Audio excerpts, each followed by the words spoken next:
What is up, ladies and gentlemen? Welcome back to the channel. Today, I didn't want to really cover this, and I'm not going to cover this quite like you think.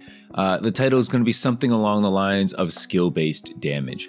Wait, what? I know, you're thinking like, oh, what the hell is this? Like, he has no proof, he has no clue what he's talking about. He's just some guy on the internet. He's just another rage-baiting content creator, dude. He has nothing really important to say. Well, you're half right. First off, I don't think that it's correct. I don't think that this is a thing. I don't think skill-based damage is a real thing in this game. I think that essentially what the concept of why this is coming up again is because in this game in particular, and in previous, I guess, Treyarch games, the hit detection is very, very wonky. This is an undeniable fact, okay? You can shoot someone for 5 to 7 bullets straight in their chest or head and they will not die, and you will get insta-murked in what, 2 to 3 bullets in core mode. I'm talking about 2.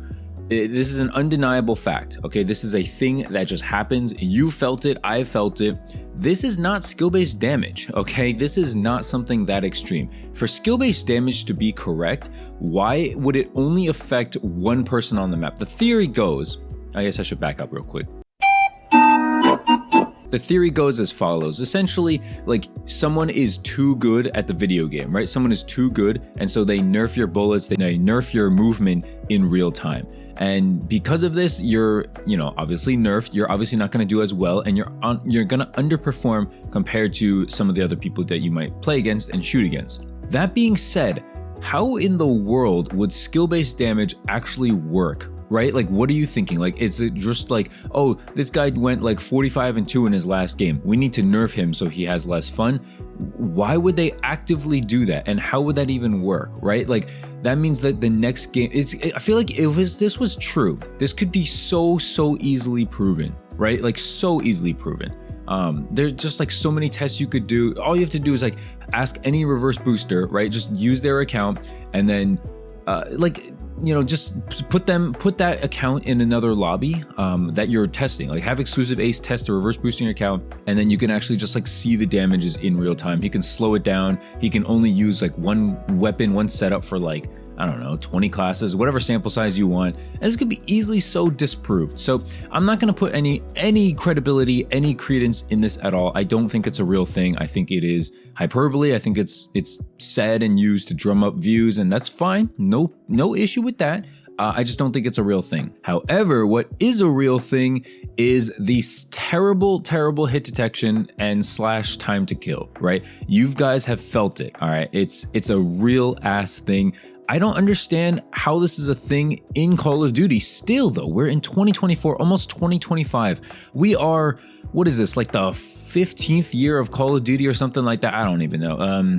2007, right? It came out or something like that. So technically, yeah, I wish I could do math a little better. Okay, like what, 16, 17 years of Call of Duty? How is this still an issue where the hit detection, the time to kill is all wonky and it doesn't make any sense, right? You're shooting bullets into someone who does not die. And like, don't even try to tell me like, oh, this never happens to me. That's BS, brother, BS. Okay, this happens all the time. And for the weird thing about me, and that's why like, I think some people are kind of buying into this thing a little more, this whole like skill-based damage.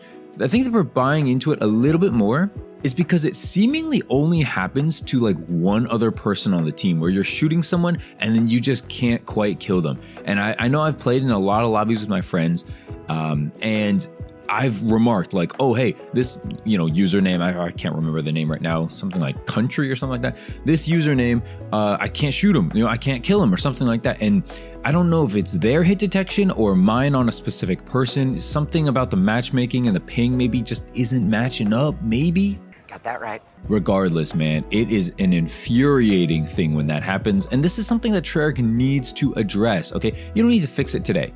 I imagine that it'd be amazing if you could, but I'm not going to say you need to like come out here, finish it, fix it right now, or boycotting the game. No, that's not going to happen. And I doubt that they're going to, but what does need to happen is a statement about it. Please mention, hey, we are aware of a time to kill discrepancy. Hey, we are aware of player bullets not, fully working on a certain player or something like that. just mention it, okay? Just talk about it, and I think the community will be a lot more happy, because this game, man, Black Ops 6 is such a hot, divided topic right now in the COD community. It's so interesting, but it's a fun game. I know that the honeymoon is still like a little bit in effect. Hell, this game hasn't even been out for like a week yet. I know that, like, you know, come like 3-4 weeks, like we'll see what happens really. I guess the good thing is that new channel will be coming out and season 1 will be coming out shortly after that. So, you know, they are like progressing and moving along fast enough to where, you know, you don't feel like you're gonna get too bored, hopefully, you know. But yeah, this game isn't the worst thing ever. I just can't get on board with it. You know, something that Nero Cinema said in a video in the past, actually pretty recently, is he said that this game feels like a fresh, like a breath of fresh air. It's a new title, right? The blur between Modern Warfare 2 from Infinity Ward and Modern Warfare 3 from Sledgehammer felt so similar. It felt like you're playing the same game, albeit a much better similar game, but it felt the same, right? The modern era, the modern movement, everything felt the same. This actually feels, it honestly feels very much like Cold War, which isn't necessarily a bad thing. I feel like it's Cold War with some more color and with like a better, I don't even know if I want to say better, but it's a better system, kill streak wise, perk wise, all that stuff. I think that it seems to work better. I like the field upgrades. I like the slight new additions that they've done. I wish that there was a little more stuff, okay? I wish that there were some better streaks, more interesting streaks. I do really like the fact that there's a prestige system in this game. That cannot be overlooked, okay? I find myself caring about leveling infinitely much more. I don't even really care that much, but I'm like, oh hey, I'm close to prestige. There's another like carrot at the end of the stick. There's something that you're dangling in front of me that makes me want to keep playing. I don't understand how a game company has that. They've built that, and then they just took it away for some reason back in, I think, Modern Warfare 2019. They just took it away for some reason. And then all of a sudden, what, like 5 years later? Yeah, because 2024, it's like, oh, hey guys, we're suddenly back with this, you know, enjoy this prestige system that you haven't had in like 6 years. And it's like, of course, Treyarch's the one to bring it back, right? Infinity Ward, these bozos are the idiots who take it away for, let's see, no reason. Yeah, they took it away for absolutely no reason. Like, what was the incentive of taking away prestige? I don't know, man. Another thing I wanted to cover is the map voting in this game. Certain maps, man, I think I found my least favorite, okay? It's Rewind and what was that other map? I'm actually blanking right now. I'm actually totally blanking on that other map. I'm gonna look it up real quick. But Rewind is bad. I know people think Red Star is bad, but there was something that was arguably worse. Maybe it was Red Card. Yeah, maybe it was Red Card. I don't know. I don't think Red Card is the absolute worst. I still think Rewind is so bad. It's just so bad. Derelict has gotten so bad too. These maps need a visibility tweak, okay? If someone's prone and you hover over them with your mouse or controller, they need to have a red red name tag pop up unless they're running cold-blooded. I highly doubt all these prone losers on the floor that I'm seeing in these lobbies are all running cold-blooded. I just highly doubt it, okay? Maybe I'm wrong, maybe I'll eat my words, and you know, I watched an exclusive Ace video in a week and he says like, oh, just that. I don't know, man. I think that the visibility on Derelict is like the worst thing I've ever seen in my life. Like, you might as well just be like squinting. And I have a graphics card, I have a 3080 Ti, okay? Like, I should be getting amazing frames. I should be seeing great stuff. I'm still getting packet burst. I'm like, look at the left of my screen, GPU latency, packet loss, GPU temp too, like all these problems, and I have nothing else open. I have this and Discord and maybe like a Google Chrome tab or something. That is nowhere near intensive enough for all these logos to be popping up, and I don't know how to remove them. Like, straight up, I've tried removing, I tried like lowering my hard drive space and like, increasing like the availability. I've tried just cooling off my PC in general, like fanning it and stuff. I don't know what to do, man. This game is just so intensive, and for what? For no reason. You know what I'm saying? Like, it's not like it's that graphically demanding. I have all my settings on low too. That's like another huge thing. These guys on Reddit also mentioning how like there's no casual players playing this game.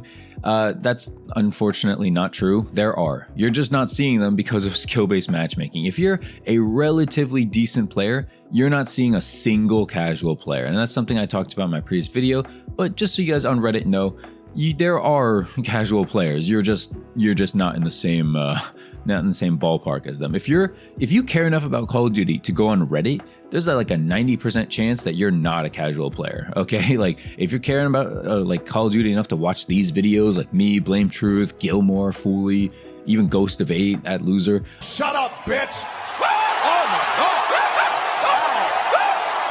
Yeah, there's a good chance that you're not like a complete casual when it comes to Call of Duty. So that's essentially going to do it, man. I think that Black Ops 6 inherently has a lot of good things in it. It has a lot of positives, and I'm still personally having a lot of fun. Maybe it's the camo grind, maybe it's the prestige, I don't know, but I'm still having a reason to play, and I'm still having a reason to like feel like I want to get better. The maps, yes, they're not amazing. I'm not standing up and clapping about them, but they're not so bad to where like Modern Warfare 2019, Modern Warfare 2 2022, those maps, I would just not play the game altogether. They were just that bad. I would rather die in this meat grinder simulator and go 30 and 29 for like 5 games straight than go like 12 and 6 on Modern Warfare 2019 maps. Okay, like I would rather do that. And I know that's crazy. Maybe I'm just TikTok brain rot, like ADHD guy. I don't know. But these maps appeal to me. And I think that there's just like, okay, they don't appeal to me. Sorry, that's a wrong word. They appeal to me more than Modern Warfare 2019, but they're still pretty bad. I will admit that. So that's it anyway, guys. Thanks for watching. Hope you enjoyed this 2.26 KD gameplay. Hope you did. I'll see you in the next video. Peace. Leave a like, subscribe, and peace.